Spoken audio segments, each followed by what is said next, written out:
संस्कृति यानी कल्चर, ये सिर्फ किताबों की चीज नहीं है ना? ये तो हमारे चारों ओर है, कभी कभी बड़ी दिलचस्प और कभी थोड़ी डरावनी भी।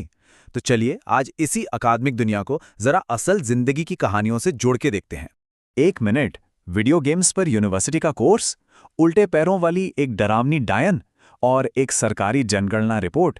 भला इन तीनों में क्या कनेक्शन हो सकता है? सुनने में तो बिल्कुल अलग लगते हैं, है ना?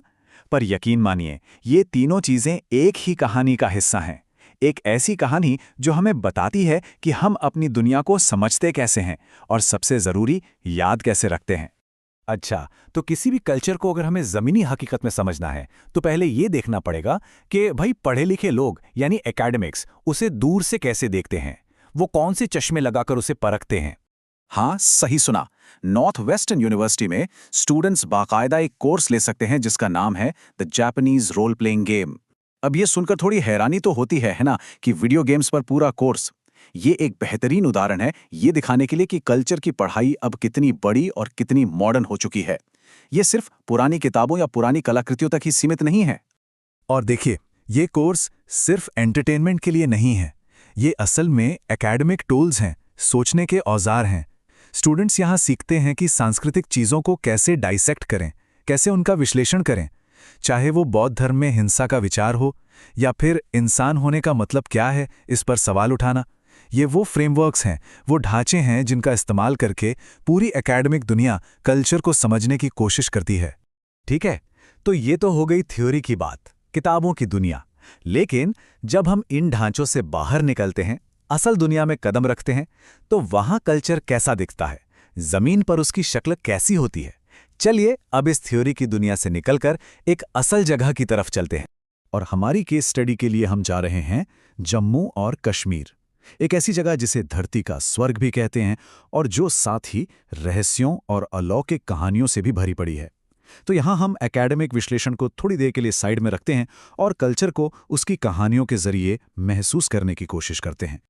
अब ये जो आप देख रहे हैं, ये सिर्फ हॉन्टेड जगहों की कोई लिस्ट नहीं है, ये असल में एक नक्शा है यादों का। ये दिखाता है कि कैसे कहानियां असल घटनाओं से, असल दर्द से जुड़ी होती हैं। जैसे गौकदल पुल पर सुनाई देने वाली चीखें, वो 1990 में हुए नरसंहार की याद दिलाती हैं। या कुनन पोशपोरा के भूतों की कहानियां, वो 1991 की एक बहुत ही दर्दनाक घटना से जुड़ी हैं। ये कहानियां बस कहानियां नहीं हैं, ये इतिहास का एक जिंदा, सांस लेता हुआ रूप है। तो मतलब साफ है, ये सिर्फ डराने वाली कहानियां नहीं हैं, ये एक तरह से सामूहिक याददाश्त हैं। ये वो तरीका है जिसके जरिए एक समुदाय, एक समाज अपने साझा दुखों को, अपने डर को और अपने सदमों को एक पीढ़ी से दूसरी पीढ़ी तक पहुंचाता है, उन्हें याद रखता है। तो अब कश्मीर की इन ढेरों कहानियों के समंदर में से हम एक पर फोकस करेंगे, एक बहुत ही खास और बहुत ही डरावनी आत्मा पर, जो इस पूरे इलाके की लोक कथाओं का एक जरूरी हिस्सा है। इसका नाम है रानतास। हाँ, रानतास, एक ऐसी पौराणिक महिला जिसकी कहानियां सुनाकर बच्चों को कड़ाके की सर्दियों में घर के अंदर रहने के लिए डराया जाता है। लेकिन जैसा कि अक्सर होता है, इसकी कहानी सिर्फ बच्चों को डराने से कहीं ज्यादा गहरी है। और जरा रानतास के बारे में जो बातें कही जाती हैं वो सुनिए। कितनी साफ और डरावनी तस्वीर बनती है। लंबे बिखरे बाल, नुकीले दांत और सबसे अजीब, सबसे डरावनी बात, उसके पैर पीछे की तरफ मुड़े हुए हैं। कहते हैं कि वो बर्फीली अमावस की रातों में रोती हुई घूमती है और आदमियों को उठाकर ले जाती है। सोचिए, ये बातें सिर्फ कल्पना तो नहीं हो सकती ना, ये लोगों के मन में बसे किसी गहरे डर को दिखाती हैं। और ऐसा मत सोचिएगा कि ये कोई पुरानी भूली बिसरी कहानी है, नहीं, बिल्कुल नहीं। अभी हाल ही में जनवरी 2021 में एक औरत की चीख का ऑडियो क्लिप वायरल हो गया। और जानते हैं क्या अफवाह फैली? लोगों ने कहना शुरू कर दिया कि ये रंतास की ही आवाज है। इससे पता चलता है कि ये लोक कथाएं आज भी लोगों के जहन में कितनी जिंदा हैं, कितनी असली हैं।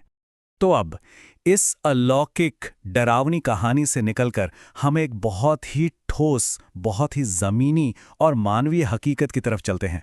करमील गांव, डोडा जिले में, ये एक असली जगह है। कोई कहानी का काल्पनिक जंगल या प्रेतवादित पुल नहीं, बल्कि एक जीती जागती असल कम्युनिटी जहां लोग रहते हैं, अपनी जिंदगी जीते हैं। और ये हैं उस गांव के लोग, नंबरों में, आंकड़ों के रूप में।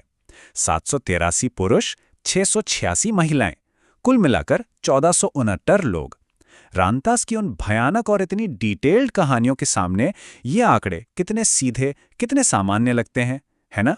तो फिर सवाल वही है कि रामदास जैसी कहानियां जो न जाने कितनी पीढ़ियों से चली आ रही हैं, उन्हें आखिर जिंदा कौन रखता है?